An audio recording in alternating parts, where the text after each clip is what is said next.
మహిళలు మహారాణులు ఆకాశంలో సగం అవనిలో సగం అయినటువంటి మహిళలందరికీ కూడా మహిళా దినోత్సవ శుభాకాంక్షలు. రాష్ట్రంలో రాజకీయాలు వాడవేడిగా సాగుతున్నాయి. ఈ నేపథ్యంలో విజయనగరం జిల్లా టీడీపీ అధ్యక్షులు కిమిడి నాగార్జున మనతో ఉన్నారు. ఆయనతో మాట్లాడే ప్రయత్నం చేద్దాం.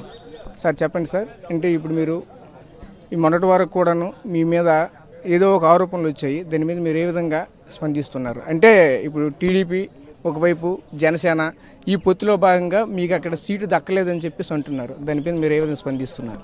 దాని మీద నో కామెంట్ అండి. నాకు సీటు దక్కలేదని చెప్పి ఎవరన్నారో నాకైతే అది తెలియదు. ఈ రోజున పార్టీ ఏదైతే ఉందో పార్టీ సెకండ్ లిస్ట్ కానివ్వండి, థర్డ్ లిస్ట్ కానివ్వండి అన్నీ ఆలోచిస్తుంది. ఆలోచించిన తర్వాత ఏవైతే ఉన్నాయో అందరికీ కూడా అభ్యర్థులు రిలీజ్ చేయడం అనేది జరుగుద్ది. అదే రకంగా ఏంటంటే పార్టీ రకరకాల వ్యూహాలతో ఎవరు అభ్యర్థి అయితే బాగుంటుంది అనేది చేస్తారు. వైకాపా పార్టీ అవనివ్వండి, టీడీపీ అవనివ్వండి, అది జరుగుద్ది. అది ఒక ఆరోపణనో లేదంటే అది ఇంకో రకంగానో నేనైతే చూడట్లేదు. ఖచ్చితంగా రాబోతా ఉన్న రోజుల్లో మంచి జరుగుద్దని ఎక్స్పెక్ట్ చేస్తున్నాను. మరి ఇప్పుడు చూసుకుంటే ఇక్కడ చీపురుపల్లి నియోజకవర్గంలో గత 4 సంవత్సరాల 10 నెలల పాటు మీరు కష్టపడ్డారు. మీకు ఎటువంటి సముచితమైన స్థానం వస్తుందని మీరు ఆశిస్తున్నారు? నేను పార్టీ కోసం కష్టపడిన మాట వాస్తవం, చీపురుపల్లి ప్రజల కోసం కష్టపడిన మాట వాస్తవం. ఇదంతా కూడా మీరు అడుగుతూ ఉన్న ప్రశ్నలన్నిటికీ కూడా జవాబు అంతా కూడా నేను తర్వాత ఇస్తాను. అంతా కూడా తెలుగుదేశం పార్టీ కోసం మేము కష్టపడతా ఉన్నాం. చంద్రబాబు నాయుడు గారిని ముఖ్యమంత్రిని చేయాలన్న ధ్యేయంతో మేము ముందుకెళ్తా ఉన్నాం. కాబట్టి అన్ని విషయాలు కూడా సర్దుకుంటాయని చెప్పి నేను చెప్తా ఉన్నాను. అంటే ఇంకోటి ఇప్పుడు ఏంటంటే బీసీ డిక్లరేషన్పై మీరు ఏ విధంగా భావం వ్యక్తం చేస్తారు? ఖచ్చితంగానండి. ఎందుకంటే ఈ రోజున వైకాపా ప్రభుత్వం జగన్మోహన్ రెడ్డి గారు ఎవరైతే ఉన్నారో బీసీలకు తీవ్రమైన అన్యాయం చేయడం అనేది జరిగింది. బీసీలను ఆర్థికంగా నష్టపరిచారు. బీసీలకు ఎటువంటి రాజకీయం చైతన్యం లేకుండా చేశారు. బీసీలకు ఎటువంటి ఉపాధి అవకాశాలు కూడా లేకుండా చేశారు. మరి చంద్రబాబు నాయుడు గారు, పవన్ కళ్యాణ్ గారు అదే గుర్తించారు.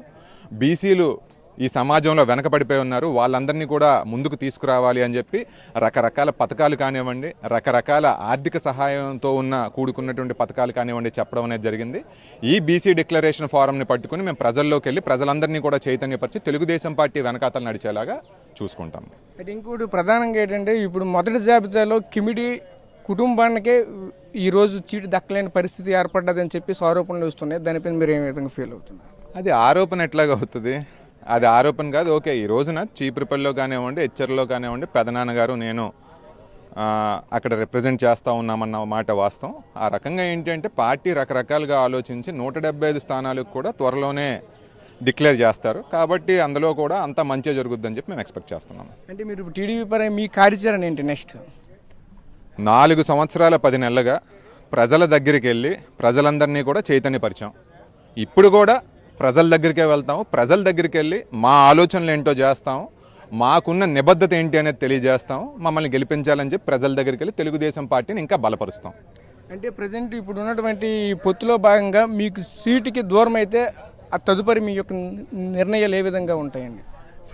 అవన్నీ కూడా చెప్తున్నాను కదా, తెలుగుదేశం పార్టీ కార్యకర్తను నేను. తెలుగుదేశం పార్టీ విజయం కోసం మేము అందరం కూడా పోరాడతాం. ఇప్పుడు ఏవైతే క్వశ్చన్స్ అన్నీ వస్తున్నాయో అవన్నీ అప్రస్తుతం. అవన్నీ అయినప్పుడు నేను మీతో మళ్ళీ మాట్లాడతాను. Okay, thank you. ఇది పరిస్థితి. అంటే చీపురుపల్లి నియోజకవర్గానికి సంబంధించినటువంటి ఈ రోజు వరకు కూడా ఉన్నటువంటి వాడి వేడి రాజకీయాల నేపథ్యంలో చూసుకుంటే కిమిడి కళా వెంకట్రావు తాలూకా కుటుంబ నేపథ్యంలో అప్పుడైతేనేమి ఈరోజు చూసుకుంటే కిమిడి నాగార్జున అయితేనేమి ఈ రానున్న ఈ జాబితాలో అయితే మా పేర్లు కంపల్సరీగా పెడతారని అయితే మాత్రం గట్టిగా చెప్పడం జరుగుతూ ఉన్నది.